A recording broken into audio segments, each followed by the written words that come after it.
Nice, nice to see some familiar friends and beautiful faces, Jan and Michael. Hi, everybody. And I'm very happy to be back with you. Thank you to Shantideva for facilitating this course and hosting this time together. And as Wiley mentioned, tonight we will be talking about grief and mourning. As I was thinking about our time together, I thought, maybe we should be talking about anxiety, given what's been happening this week. But obviously, grief and mourning are also relevant to what many people are feeling and experiencing. And next week, we will be talking about desire and envy. And so tonight, for those of you who weren't here last week, I'm going to share some slides with you and take a little bit of time to talk about what comes up for me in response to this theme of grief and mourning, both from a Buddhist psychological and a Western psychotherapeutic perspective. And then I'll open it up for questions, for reflections, so that we have an opportunity to have a little more conversation. And then we'll close with a guided meditation. So on that note, I am going to call up my slides. Okay, great. All right, how's that looking? Can everybody see that?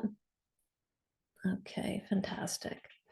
So just as a starting point, I'm aware that this is a big topic, right? And to bring both grief and mourning into one session means that we probably won't be able to do justice to both aspects of this experience of loss, which is basically the terrain we're in when we're talking about grief and mourning. But we'll begin to think about what it means to grieve, what it means to mourn.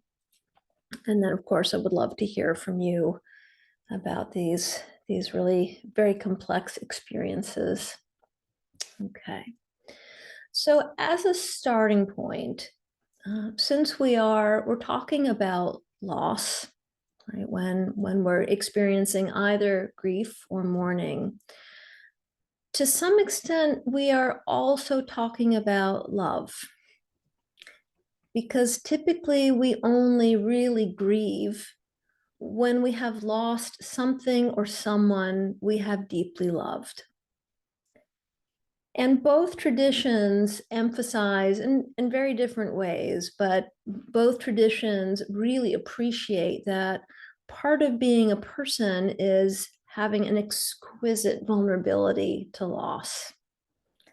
Whether you think about that because of our need for attachment, and by attachment, I'm referring to a biological experience and a psychological experience of needed safety with another human being, or just our capacity to open the heart and be awed by others.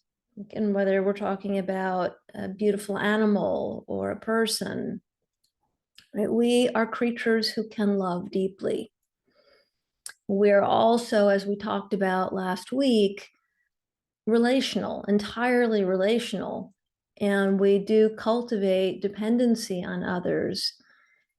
And in this way, we can think of loss as the result of love, or you might even say the price of love. Right? If we're willing to love, then we are going to risk loss. And it's not an easy calculus because most people want to experience as much love as possible. And most of us are not crazy about the loss. And so we're just going to think through how to hold that relationship between love and loss. Folks who focus on grief will often describe the aftermath of loss as a combination of grief and hopefully mourning. And for many people, it's not entirely clear how they're similar and how they're different.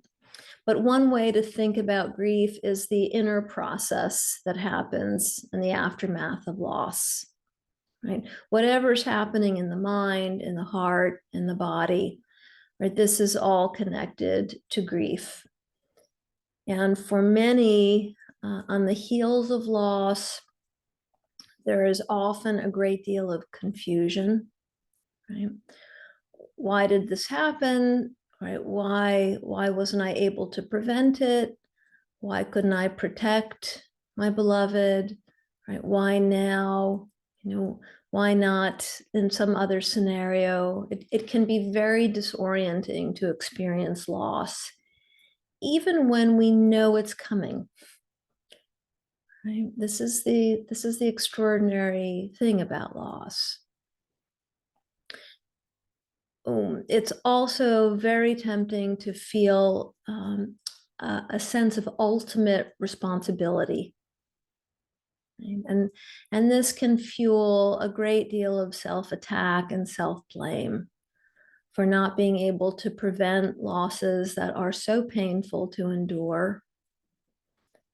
And I would suggest, both just as a person and as a clinician, that this is part of what makes grieving so very difficult. Right? When the self-blame takes root and it doesn't soften, it doesn't budge. But we'll talk more about it. This is just typically part of grieving. There are usually also powerful feelings of despair, which might include a sense of depression, right? A sense of deep sadness that becomes all pervasive, right? So it starts to feel like that's who we are, that's the nature of life.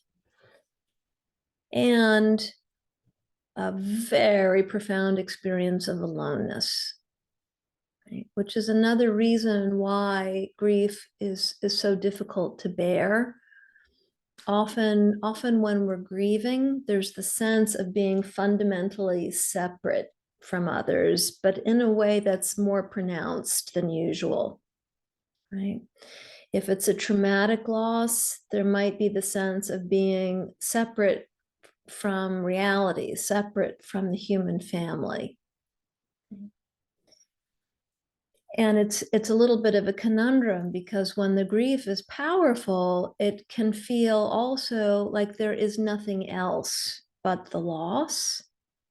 And yet for others, the loss is not real enough, right? And so that accentuates the feeling of aloneness, of being the only one who's having the experience.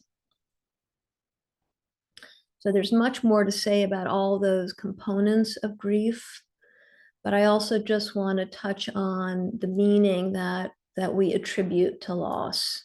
Right? This is a really central part of grieving. How do we understand it? How do we hold it? How do we contextualize it?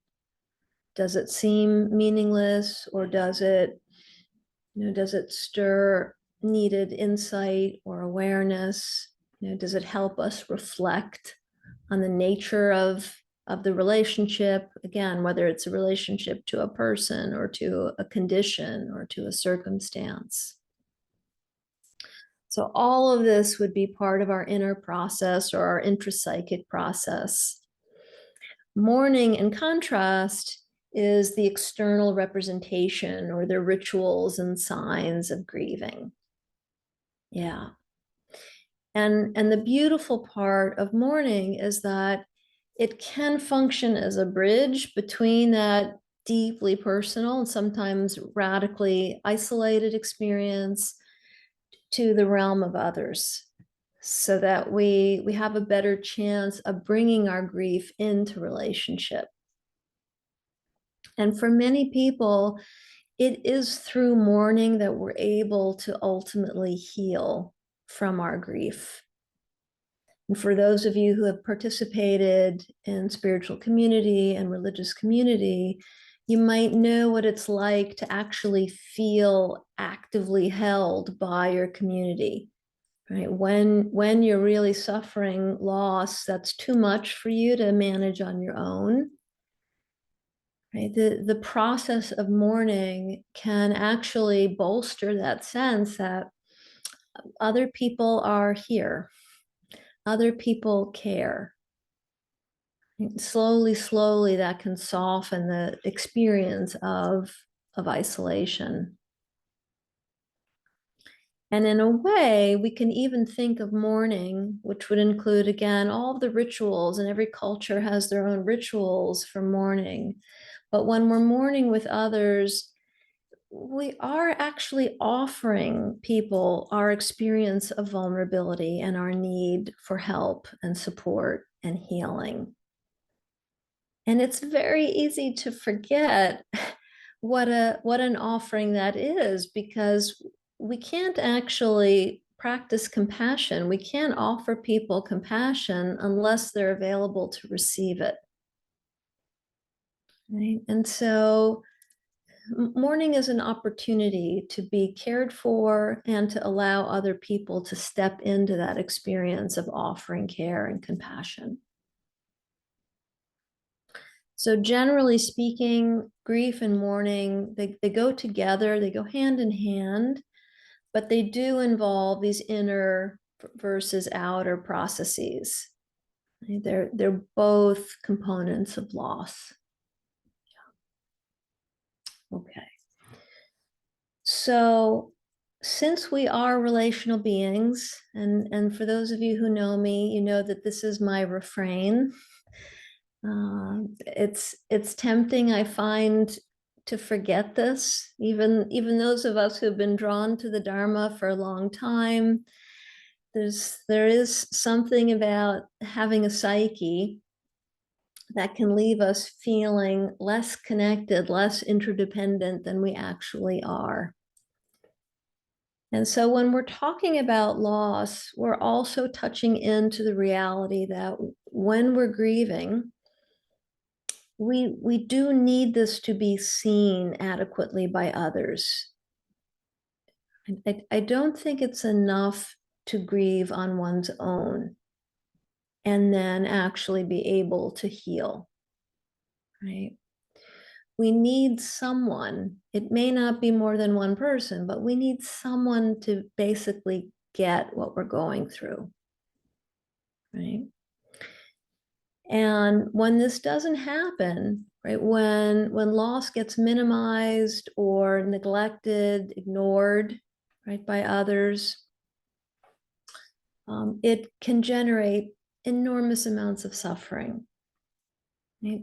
And sadly, this easily happens when people are anxious about how to respond to others when they're in the throes of loss.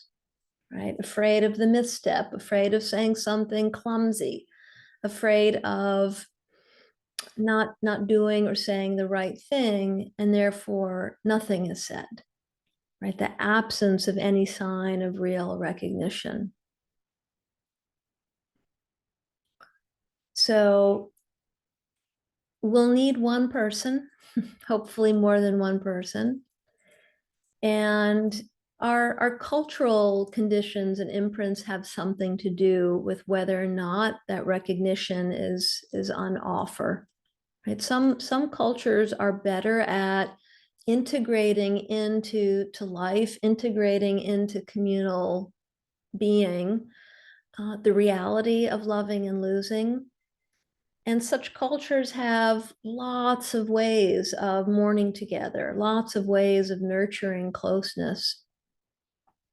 Other cultures, I would say, cultures that are more individualistic, and cultures that tend to emphasize our ability to be powerful, can really neglect the truth of our vulnerability.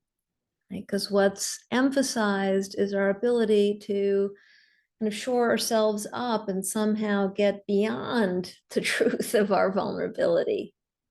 Yeah. And that can become a setup for a great deal of isolation. And what I find to be lamentable about that cultural response is that there's a missed opportunity, because grief ultimately can be enormously uniting. Right? For those of you who have suffered extreme losses or losses that just reorganize your sense of yourself or your sense of your family or your sense of life, you know what it's like to find solidarity with others, right? To feel understood and cared for, to feel that someone or a group has their heart, their collective heart open. It can actually reinforce that there is a system that we mutually compose, right? That we are all a part of this human family. And in my experience, I would say this is both personal and clinical. The method for cultivating that sense of solidarity is to be able to bear witness, whether it's to our own grief or someone else's grief, with as little judgment as possible, right? Because there really are endless ways to experience loss. Right?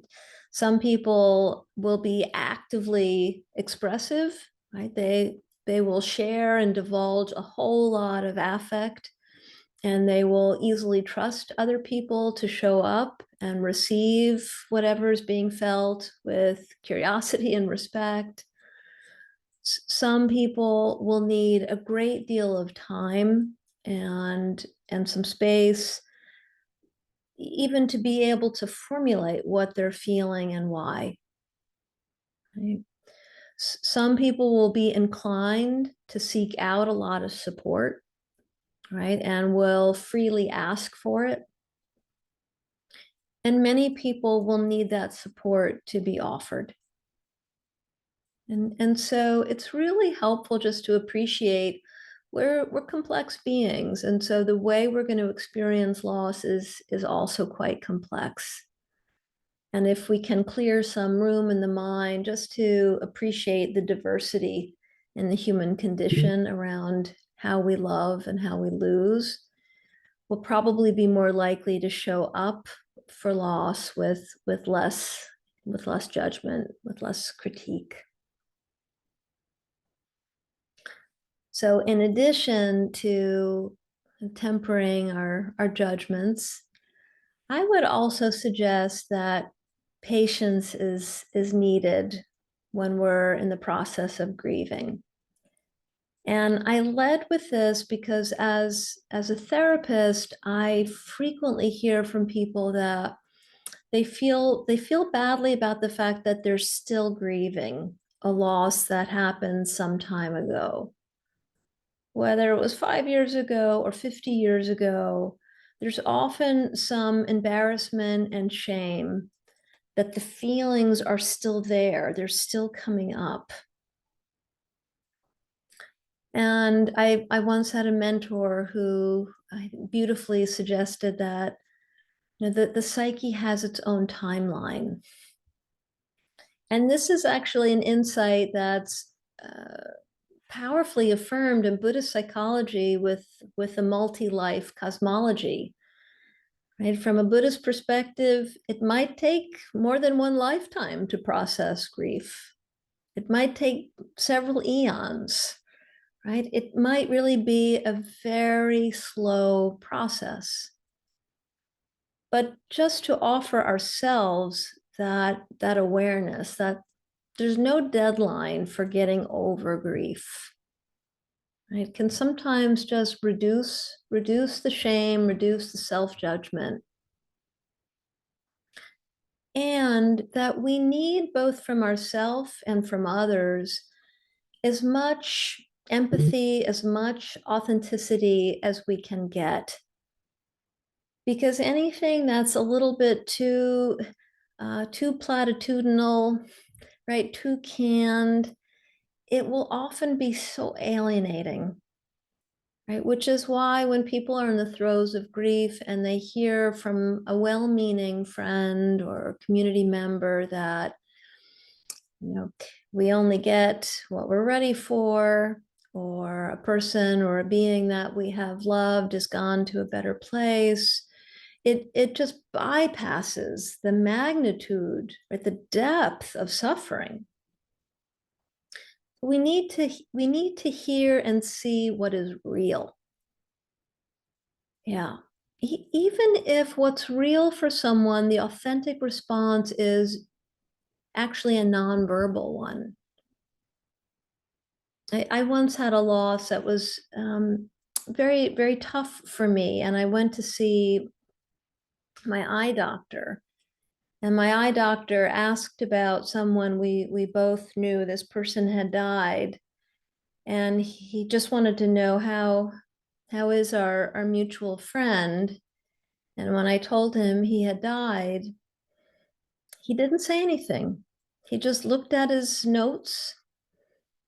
But I really appreciated it because he was just taking it in. He didn't make light of it.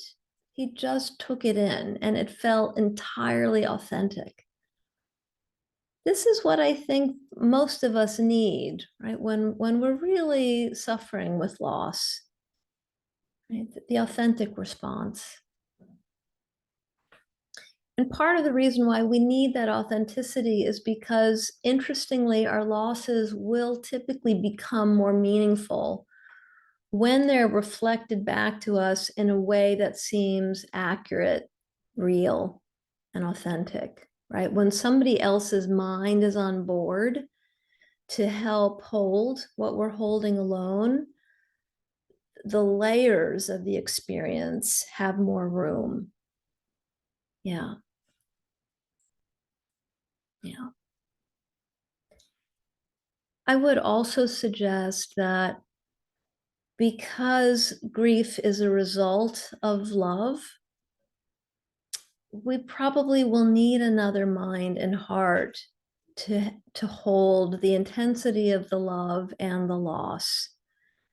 And in part, to have someone else affirm that love is really the engine for the grief, right? And to help us just reorient a little bit, because most people I know who are really in the throes of grief, they can feel a little badly about themselves because it is such a difficult experience. It can feel like an undertow, right? Like it's just pulling us down into some murky realm where nothing is clear, nothing is easy.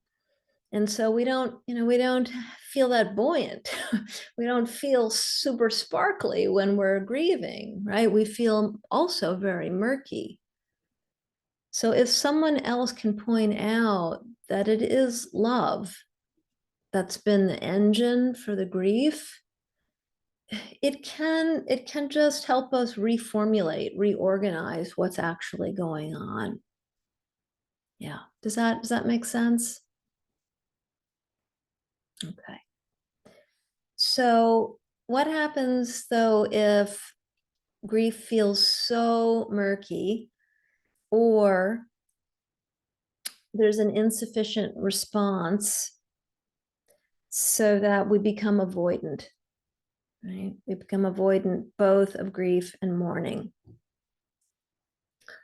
What will typically happen if it's not grappled with is very, very deeply felt sense of isolation. Right? Because again, the initial stages of grief will almost invariably come with a sense of fundamental isolation or separateness. And so if mourning doesn't happen, if other people don't come into the grieving process, the feelings of aloneness and abandonment can abide. right? It's like that bridge that we need to build from self to other doesn't get built. Yeah. And that alone is likely to create a lot of suffering. It can also set us up to not fully process the complexity we've been facing internally with, for instance, if we're talking about a lost loved one, if we're not actively chewing on the loss, the many layers of that relationship may also not get explored sufficiently. Yeah. And in either scenario, but especially with continued feelings of abandonment or isolation, it can lead to disconnection from others. Right? If people feel alone in the grief, then it's very tough to nurture connection. It's very tough to feel that other people are there or want to be there. So it's another common product of unprocessed grief. Just the sense that relationship is not available, it's not accessible enough. And as we know, since we're relational beings, when we start to feel a little too disconnected, too isolated, a lot of sadness, a lot of depression, right, can become heavy and powerful. Yeah. So I've already been laying out some of the pitfalls of grief, but I also just want to note some of the common struggles. And I do this in the spirit of compassion, again, because in my line of work, loss is really the central focus. Many people will seek out therapy because of some complicated experience of loss, whether it's the loss of a relationship or the loss of trust, right? Loss of the family they thought they had, or the loss of a fantasy of relationship or family that never came to be. It's often the motivator for seeking therapy. And along with that, is the sense of having unexplored or unworked through difficulties, conflicts with the people who have been lost. Yeah. And this could be with someone who's deceased. It could be with someone with whom we're estranged. It could be with someone with whom we have contact, but we no longer have an open, loving relationship. One of the reasons why grief is tough to stay with is because it does actually force us to lean into a lot of these complicated conflicts and difficulties. Right? Yeah.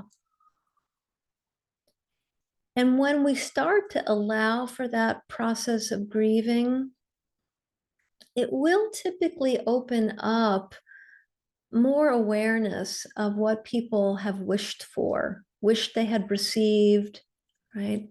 And if we're talking about the loss of a loved one, there's often, there's continued longing for more of the good and for less of the difficulties. Yeah. Now, a very common struggle is the experience of losing someone with whom we've been quite dependent, right? And interestingly, that can happen in all sorts of relationships. It's obviously very common in a parent-child relationship or a caregiver-dependent relationship. But it can also be true with partners or with dear friends or with a mentor and disciple. If someone has come to feel that they can safely depend on another person or creature, and then they lose that person, it can obviously stir feelings of helplessness.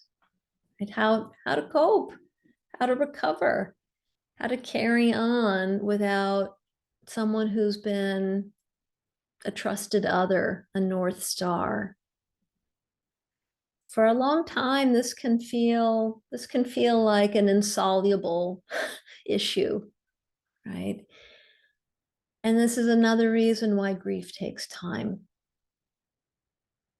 Because often there's confusion about the circumstances that lead to loss, right?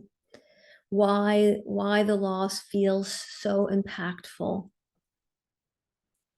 And if there are multiple losses, and I sense there are probably many people in the world at this moment who can identify with this struggle of having a pileup of loss, right? The psyche can really get overloaded. It's too much feeling to bear, right? It's too much love. It's too much despair. It's another reason why we need others, right? Why we need people to participate. Yeah. So just briefly, I also want to note that early loss, right, especially early parent loss, or whomever a trusted caregiver is, that has not been sufficiently responded to by a family or by a community, it tends to create struggles with grief. Because when we're young, we can't understand the nature of our attachments. We can't understand why we need other people so profoundly, nor can we understand the immense feeling about losing whomever we may have depended upon. And so if there is early loss, it will probably take a long time to sort through all of the layers. Yeah. And I like to emphasize that it's okay if it takes a long time. There's no deadline in working through grief. But the earlier the loss, the longer it's likely to take to understand. Again, because we start out pre-verbal, pre-reflective, and so the resources that we need to understand loss are just not in place yet. And then if we happen to be part of a system with other people who are not talking about loss or even acknowledging it, right, then everything that's needed to grieve and to heal is not accessible. And so losses that are experienced decades ago might not be able to be processed until we have other people on board who can help. Yeah. So maybe lastly, before I move on to the other slides, because I'm moving through this slowly,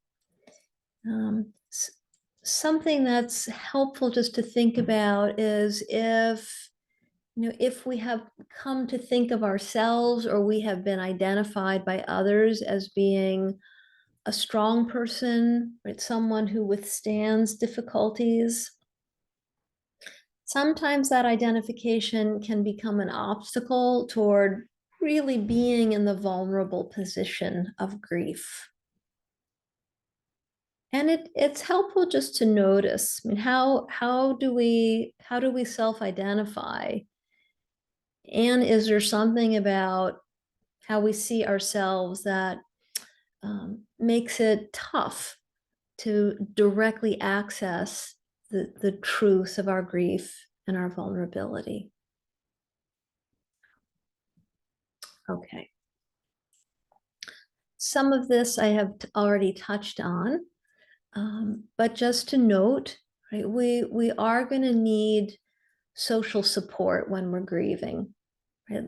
Losses that are minimized or denied can be absolutely crazy making, or if there's just not enough of a social network, right? If we really don't have places where we can openly emote and openly process, it's likely to complexify our grieving process. It's likely to prolong our grieving process.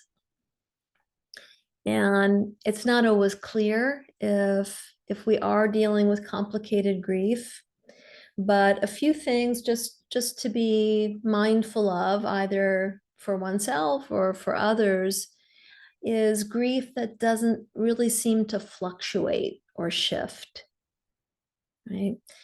As I just mentioned, grief has no timeline. Feelings of loss and sadness can come up at any point.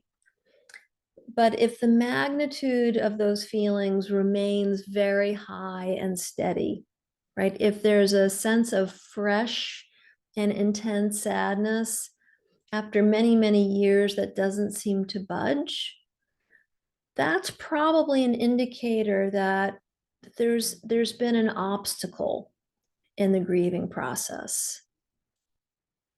And for some people, the obstacle is actually denial, just denial of how incredibly impacted we are. And when the denial is strong, what will typically happen is the body starts to hold the experience, and then we have somatic experiences or symptoms.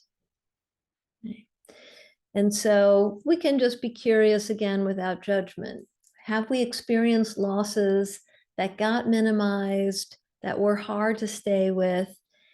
And is my throbbing hip trying to call my attention to it, right?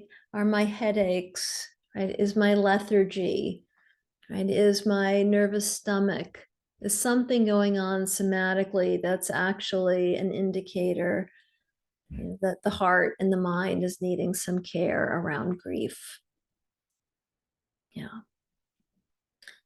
Lastly, and this is a complicated indicator of complicated grief, but again, just to note, if we are overly identified with someone we have lost,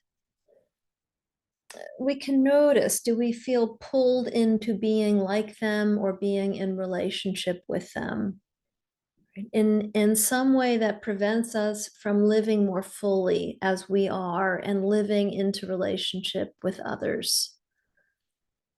And for those of you who have studied psychoanalysis, you know Freud wrote about this and the difference between mourning and melancholia.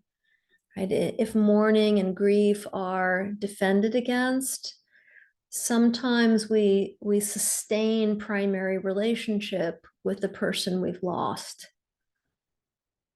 But that obviously can come at a big cost, because we'll choose the deceased over the people who are available to us now. Yeah. Okay. So how do we heal?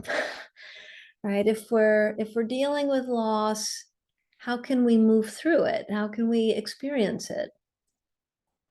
Well, all therapists would concur that we're probably going to need a conscious process of grieving and mourning.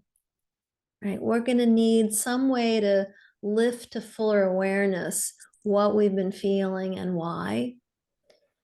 And one way to do this in therapy is to get curious about how loss has been handled in one's family, in one's culture, right? How did our parents respond to their losses, since everybody deals with loss?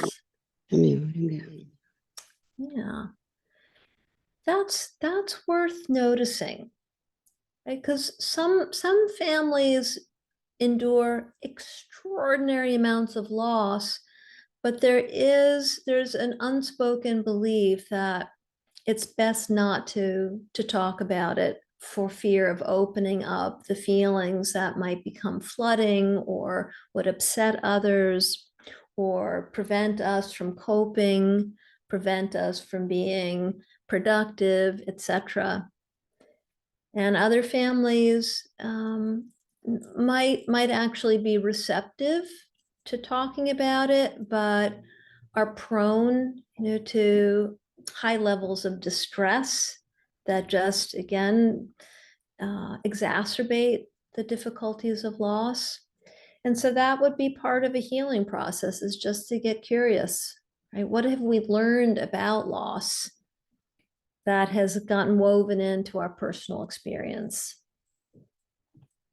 And as we're doing that, we would hopefully begin to risk the direct access of the feeling, whether it's despair or devastation or rage, right? Or disappointment, but to directly access our feelings with the emotional support of another person.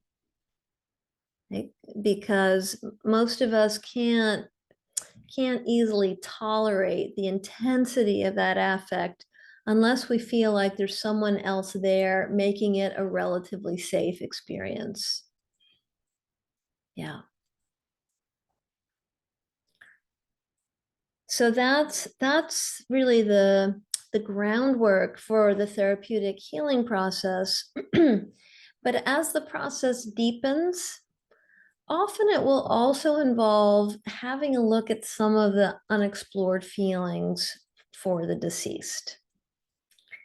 And this is not easy. For many people, this feels very treacherous because there are often fears of being disloyal, right? To feel angry towards someone we have loved and lost, or to feel betrayed by someone we have loved and lost, or to feel relieved in some way by the loss. It can all feel quite distressing. But since the psyche needs to release what's there, again, to directly access and release, it's really central to healing. Yeah. So as we're doing all of that slowly, and I do intentionally emphasize the slowness of this process, begin to imagine a life without the lost beloved. Right? And Freud and others wrote about the process of withdrawing or decathecting, a primary attachment to the departed, and imagining bringing some of that energy of care and love and attachment into other relationships. It sounds very logical, almost banal, and yet it is a very complex process.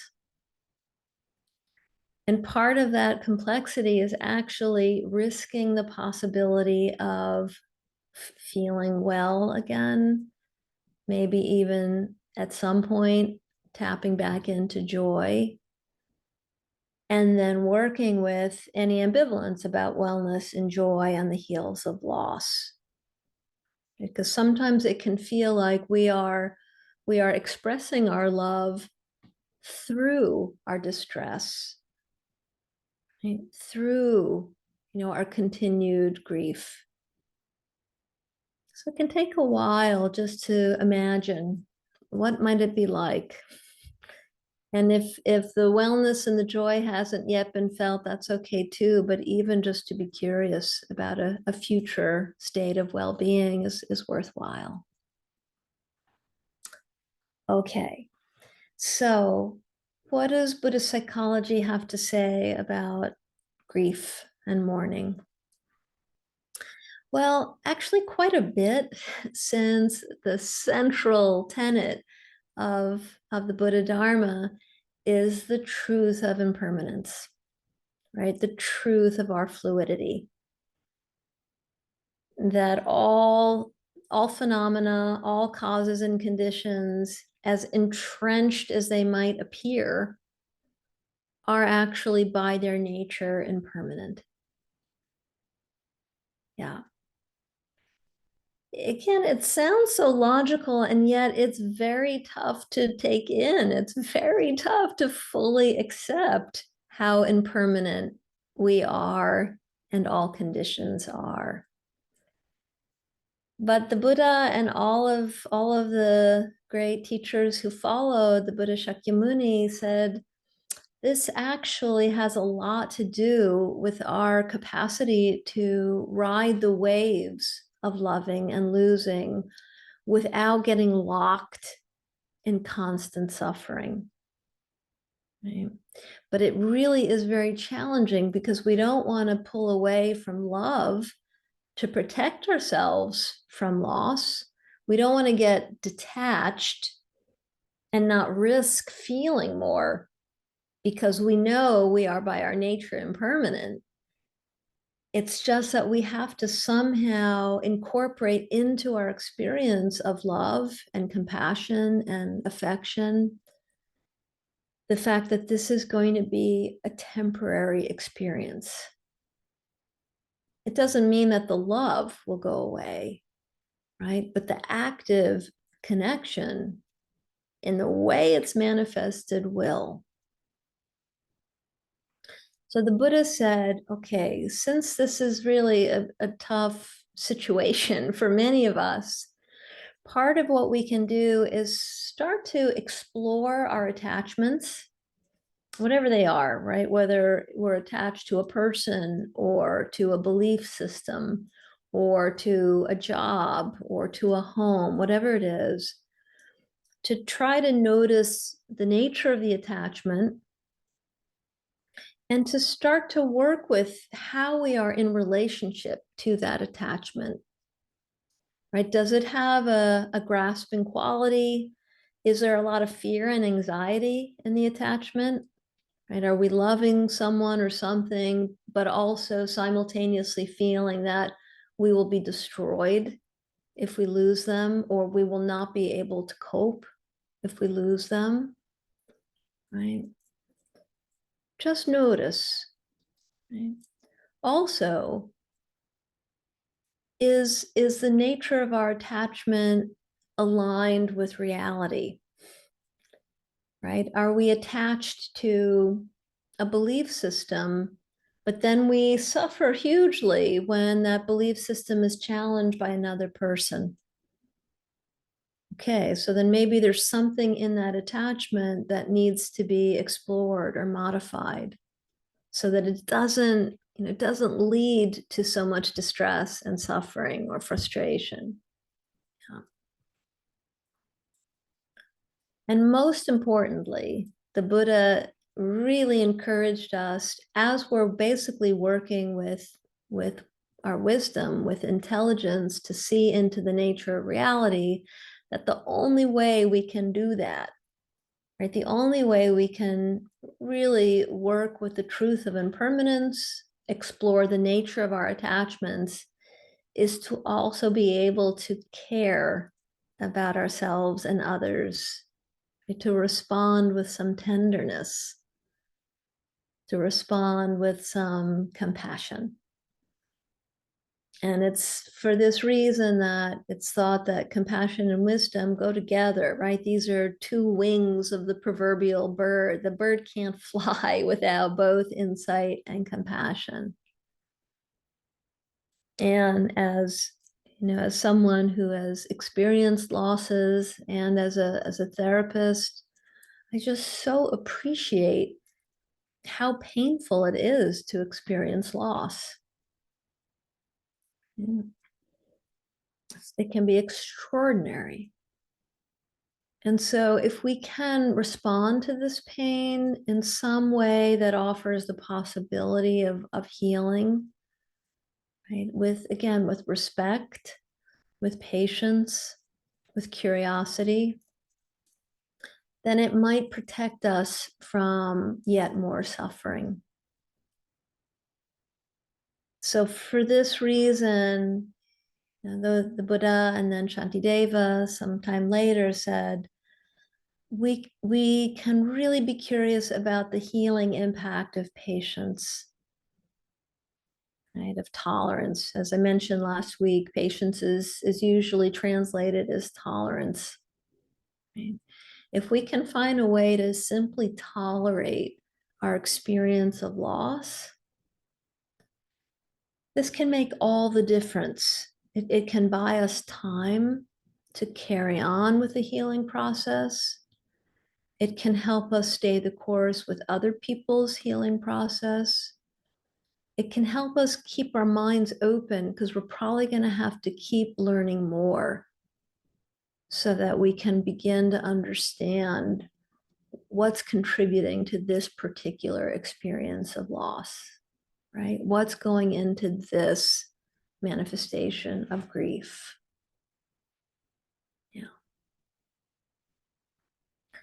So there are many, many recommended ways to work with grief and move toward healing in Buddhist psychology. And I'll just mention the three primary teachings that are all oriented toward our capacity to heal.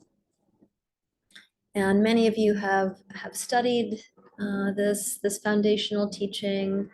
It feels so relevant to working with grief that I thought we'd just take a few minutes to touch into the triple gem, right? The Buddha, the Dharma, and the Sangha.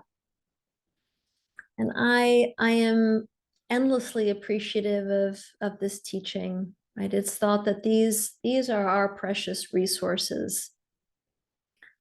And the first of the triple gem is a mentor, right? The Buddha. Whether the mentor is a spiritual friend or a clinical care provider or a loved one or a community member, we really all do need mentors, right? Both imagined and manifest, in order to work with loss. And we have incredible capacity, right? The Buddha believed that our minds are fully equipped with everything we need to feel well, but we also need other people to put us back in touch with those capacities, those resources, because it's very tempting to forget that we have the resources that we need. So part of what mentors do is they simply reflect accurately who we are and what we're capable of, right? This is why the most inspiring mentors lead with respect, right? They deeply respect what we're all endowed with, right? And they want to try to lift up those capacities. We might think we're nothing but a ball of distress and terror and rage, right? Despair, depression. But a great mentor will see so much more. They'll see the distress, but they'll also see the intelligence, right? The ability to withstand the experience. Yeah. So we're going to need mentors when we're grieving. It's also just a beautiful way of challenging any belief that we can go it alone, which is a tempting fantasy when it feels like we're going to have to go it alone because other people are not showing up ideally or in the way we wish for, or because that's just a belief that we've internalized that it's best to recover on one's own. But the Buddha said, it's okay, we're relational. We will always need caring others to help. Yeah. And interestingly, we'll need it not just from a person, but from a community. Yeah.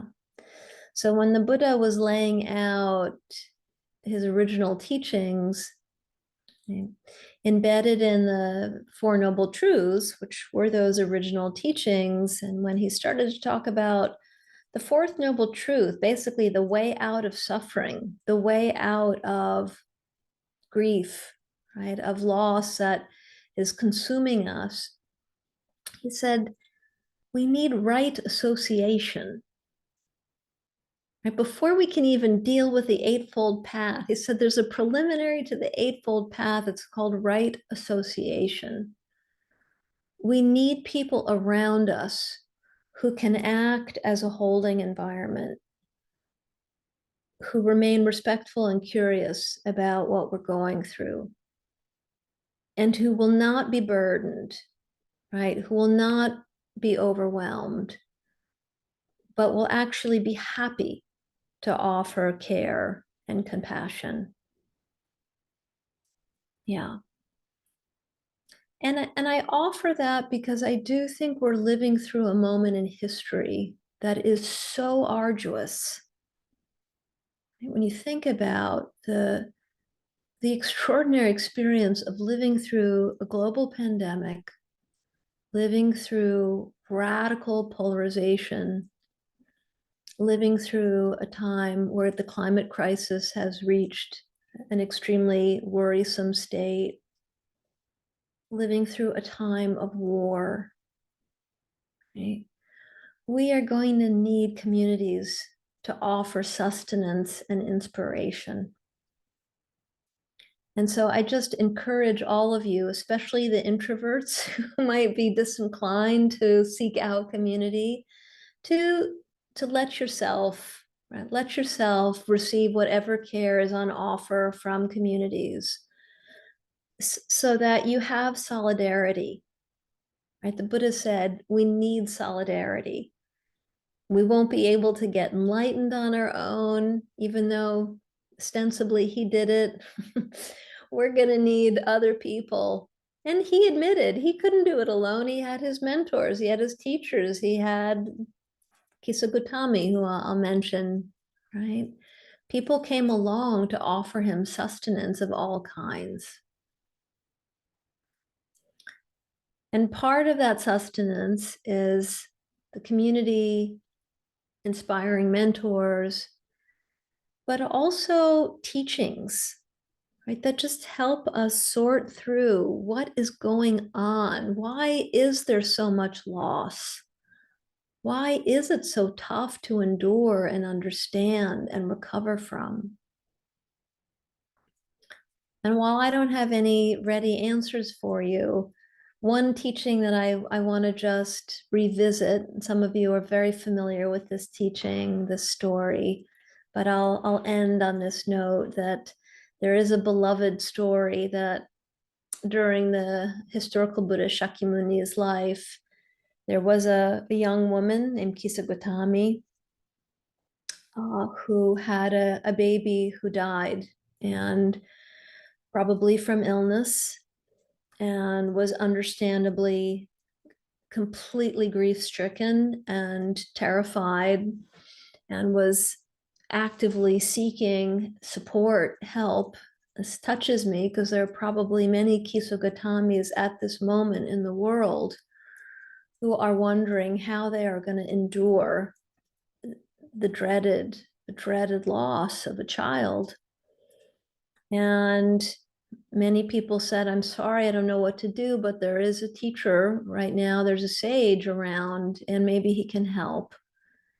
And legend has it that she found the Buddha and he was giving a teaching, but she made her way through, and he could see that she was holding a deceased child. And out of desperation, she asked, what can you do? Please help me. And I think like a truly compassionate being, also like a brilliant clinician, he saw that this was not the time, to demand that she face reality. Instead, he saw that she did need both some hope and a process of grieving. It's a brilliant teaching. She needed a process of grieving. So he said, well, look, I don't know if I can help you, but maybe I can make a medicine, but I need some mustard seed for this medicine. And if you can find some mustard seed, but it needs to be from a household where no one has died, then I will make you that, that healing concoction. And as you know, she went about desperately trying to find such a household, only to find that she could not. And this became her awakening, right? That this is the condition we are in, our vulnerability to loss, right? The truth of our impermanence. And what I love about that story is that it's not platitudinal. There's no minimization of her enormous grief, right? There is a recognition that she went through something hideously painful and deserved a compassionate response, but that she also needed some time to grapple with what it is like to love and to lose. And then it's thought she had her own awakening through that experience and became known as the Great Compassionate One. So I would like to suggest that we all have that capacity to actually let our losses open our hearts, open our minds to the truth of loss, right, to the truth of grief, and then to respond in ways that help us feel more united, right? Help us feel that we are going through this incredibly vulnerable experience with solidarity, with interdependence.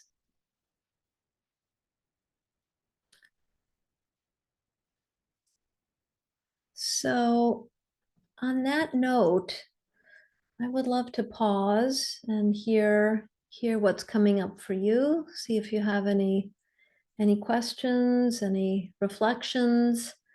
And you're welcome either to unmute and ask your question, or you can type your question or your comment into the chat.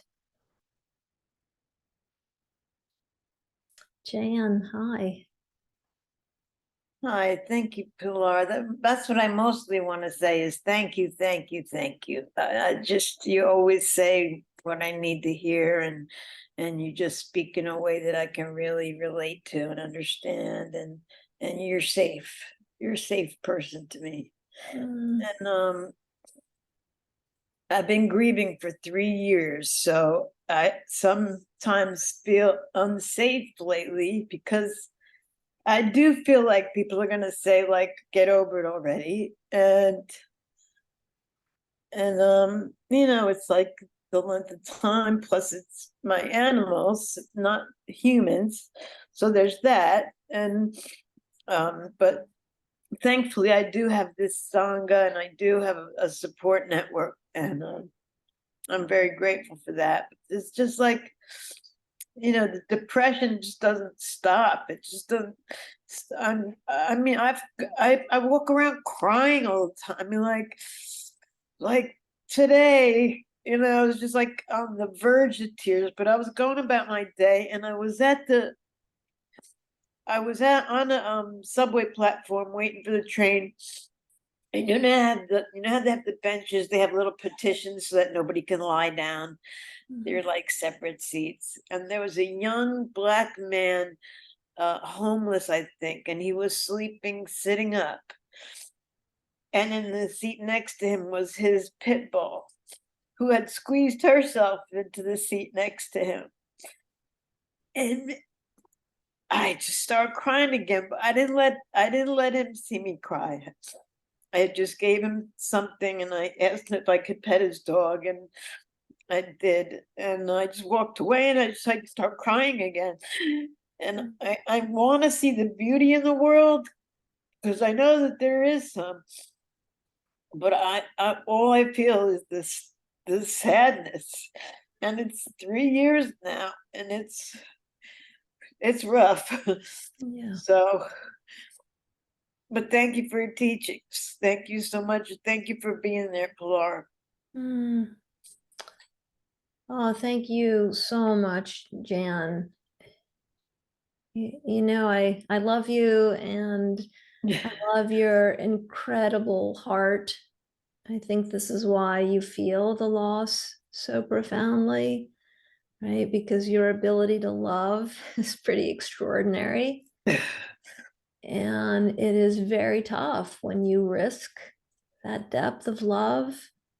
In my experience, 3 years, it's a lot to bear with the intensity, but it's also not that much time in the long run, right? I think that's okay. It's okay to have 3 years of tears. Thank you. Yeah. And to know that we love you. I And love you we're too. not in any rush for you to feel any differently than you do. Right? Thank you. Yeah. Yeah. I love you guys, and I love you, Pilar. Thank you. Love you too, Jan. Thank you so much.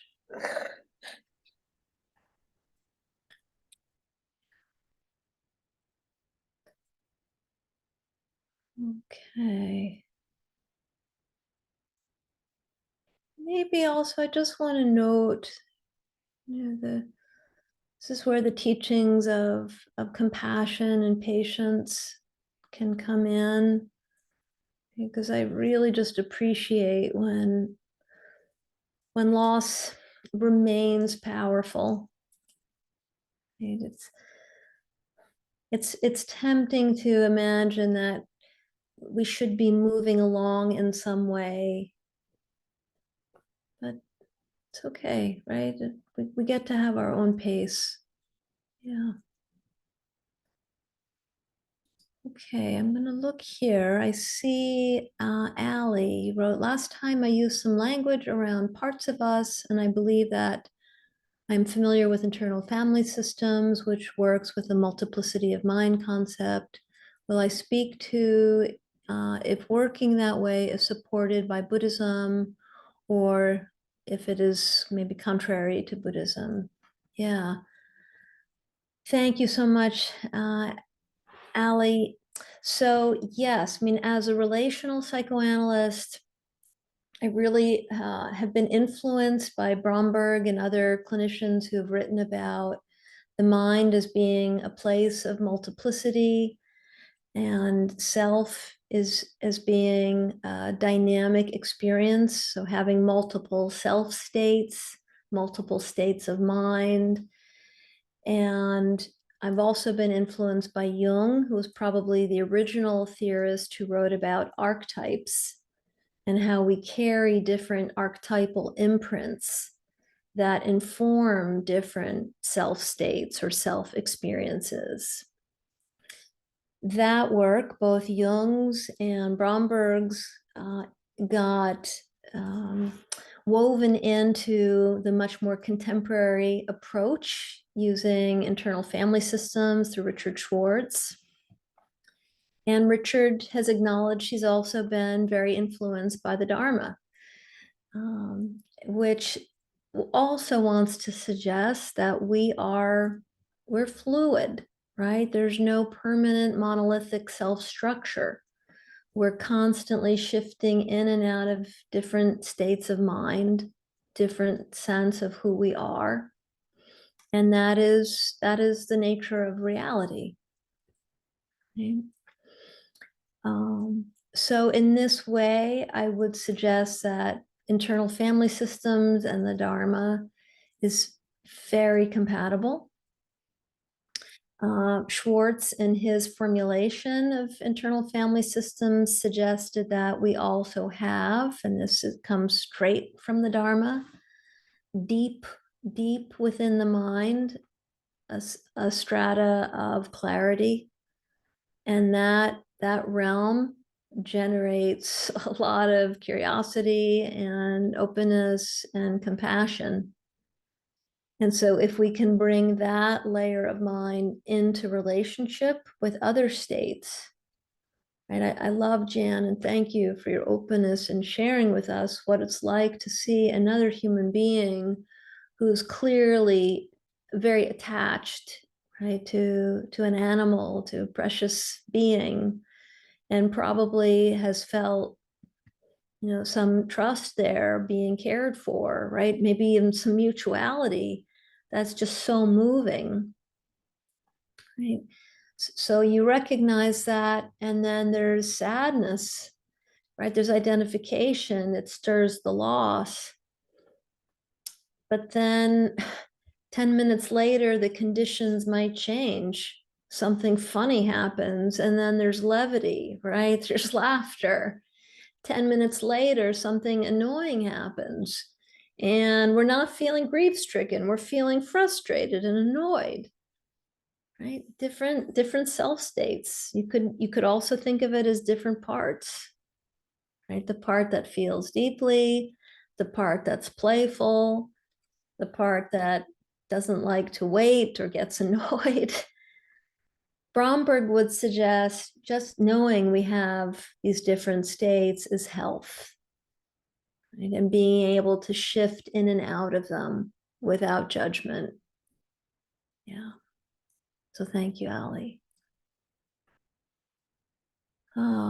Okay, so Christine, I'm going to read your remark, and I hope that's okay. You're telling us you lost your daughter almost 3 years ago. I work hard to find community, but it really feels like most people don't want to be around someone who is sad. In my world, it seems easier to pretend I am well. I'm stuck in my grief. I can't seem to access the joy that comes from memories. When I look at pictures, I feel physical pain. I want my memories back, but can't seem to move to that place. Yeah. Thank you so much. Yeah, it's extremely upsetting when you feel like you are up against everybody else's defense against loss. And Christine, I feel for you with your loss, right? To lose a child, it is just profoundly painful. And I have not lost a child, but I have deeply loved people who have lost a child. And they have expressed something very similar to me, that for many years, it felt that everyone they thought would be able to respond with deep empathy and care could not, which just intensified feelings of alienation and aloneness. Yeah. And so, what I've learned from one friend in particular is that he needed to try to find people who could show up. And eventually he found a great social worker, and he found communities where people were not afraid to feel the impact of loss. And that then allowed for a grieving process. And so I really appreciate, Christine. I mean, when you feel like you are on your own with unbearable loss, it's very tough to reconnect with joy. Yeah. And it is physically painful, right? Because the body is also experiencing both the loss and the continued sense of aloneness. So I would just say, please keep looking, right? Maybe here at Shantideva, right? Maybe in other communities where you wouldn't expect it, to stay tuned to someone, right? And it's not always an obvious person, right? Sometimes it's the person you would not expect who shows up with real love and openness and receptivity. Yeah. Thank you, Christine.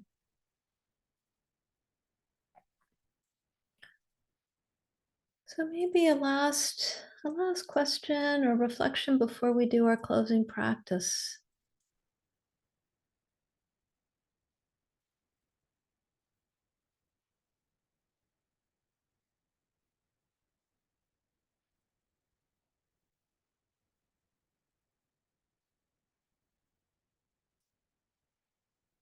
Okay. So I'm really appreciative of everyone's presence here, Jan and Christine, what you've brought to our conversation. So much openness and trust. Thank you. So I'd like to just invite everybody now to maybe take a moment or two just to notice how your body is doing as you adjust your body in any way that helps you access a little more ease and comfort. It could even be lying down or just finding another posture that helps you feel supported.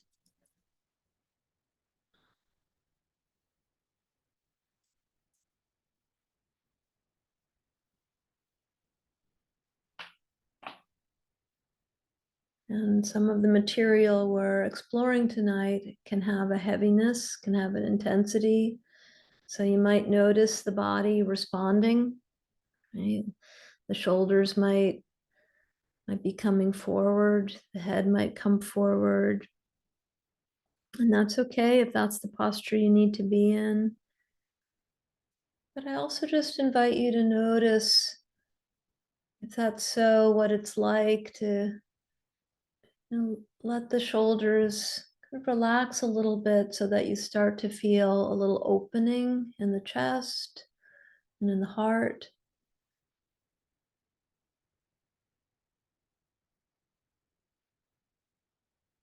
You can also bring some elongation into the back of the neck, because sometimes with grief, the spine can get compressed. It can start to feel like everything's collapsing a little bit. And so you can just see if that helps to open up the back of the body and the back of the neck.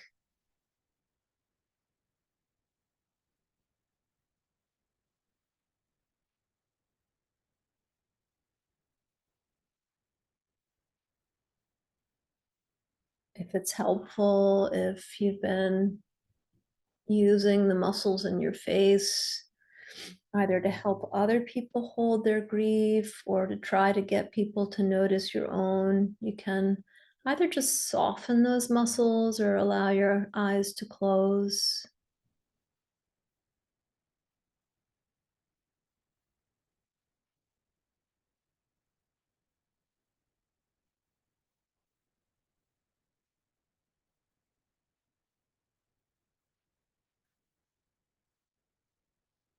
And just taking a few moments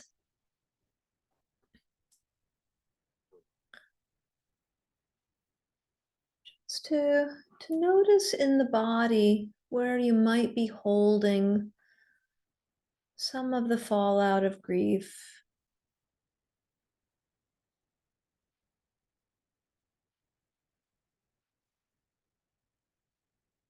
It might be in the jaw, which is an area that can begin to clench,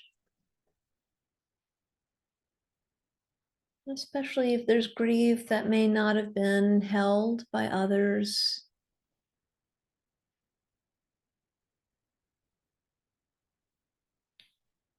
And if so, you're welcome even just to soften that area or even rotate the jaw slightly or breathe into that area.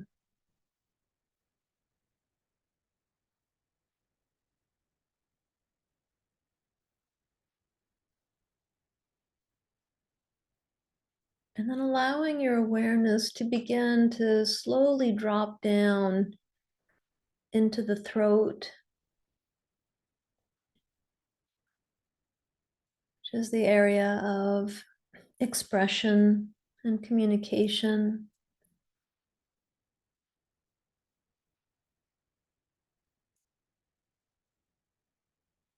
With grief, there is so much that is felt that we long to convey to others.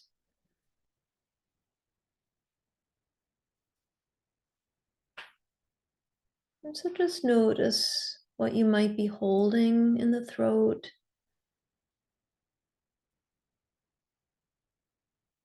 Notice any sensations in that area. Could be a heaviness or some contraction.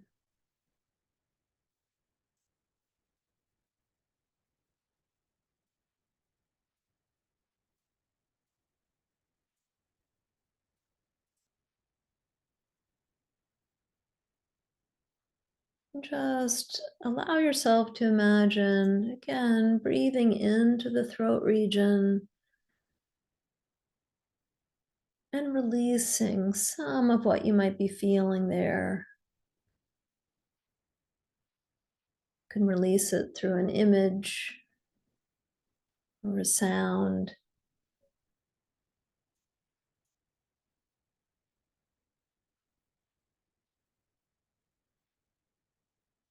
Imagine yourself conveying, expressing some of what you might be holding in that part of the body.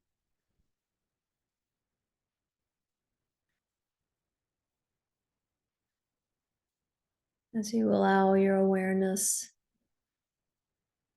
to abide and then begin to drop down into the chest, into the heart.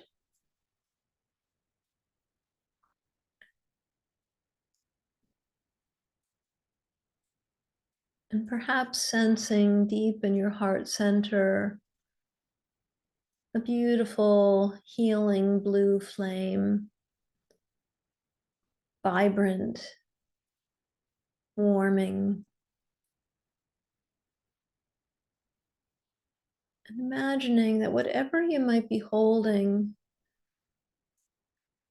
it could be continued deep sadness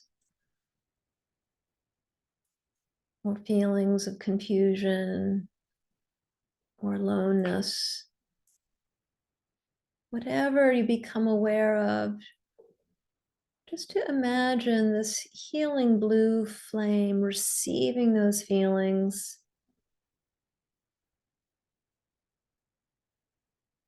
transforming them into an increased sense of light and freedom, freedom to feel deeply, freedom to allow these feelings to move through the mind and the body at your own pace.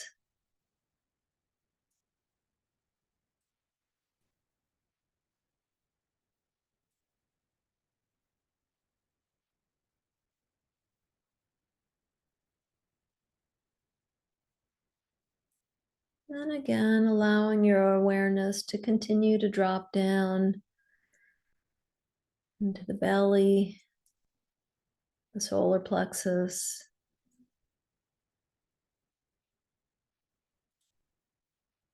And to notice if there's any gripping, any tension that might be connected to grief, to the fallout of grief.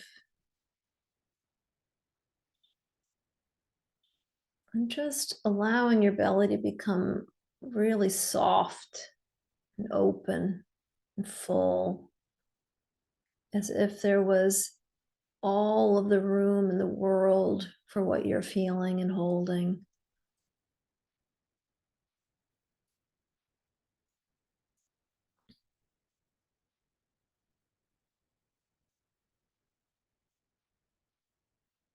But also with a sense of a holding environment,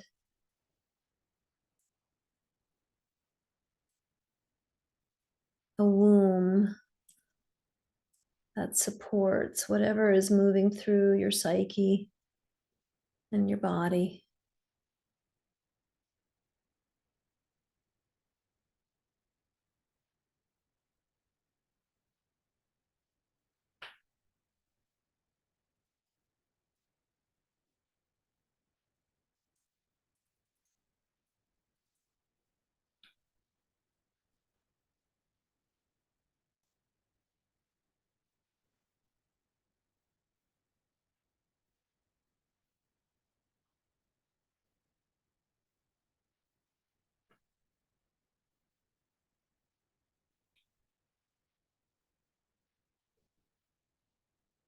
Then, as your awareness is continuing to move through the body, even down into the pelvic floor, and through the legs, all the way to the tips of your toes.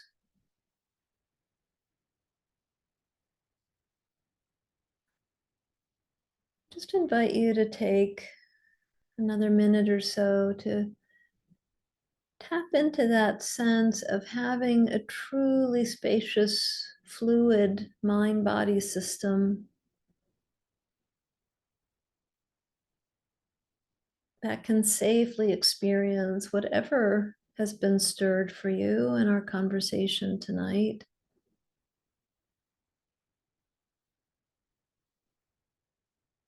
And whatever losses you have experienced or are afraid you may experience, to tap into that sense of your mind being so spacious, so receptive and buoyant that it can safely hold this fullness of feeling.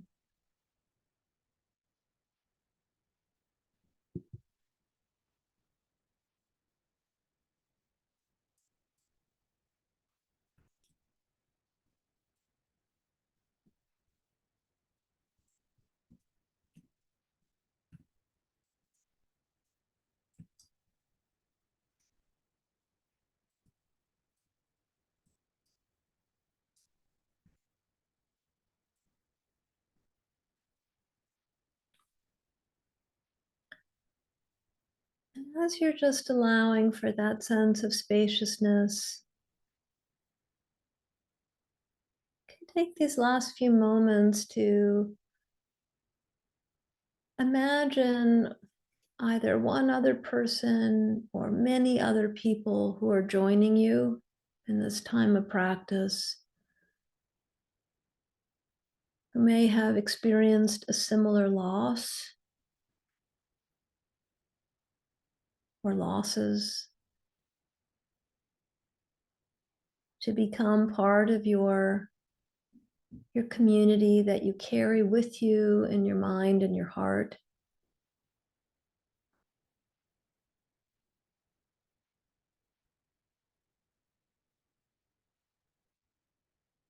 And to wish for yourself and for everyone who has joined you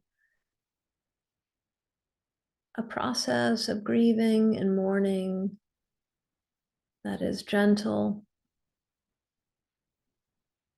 and filled with patience and a deep, abiding respect for your capacity to love.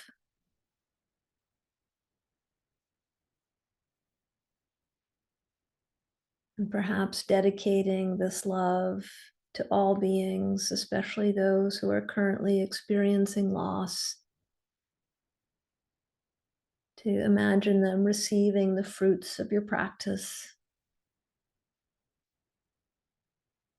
for the benefit of all.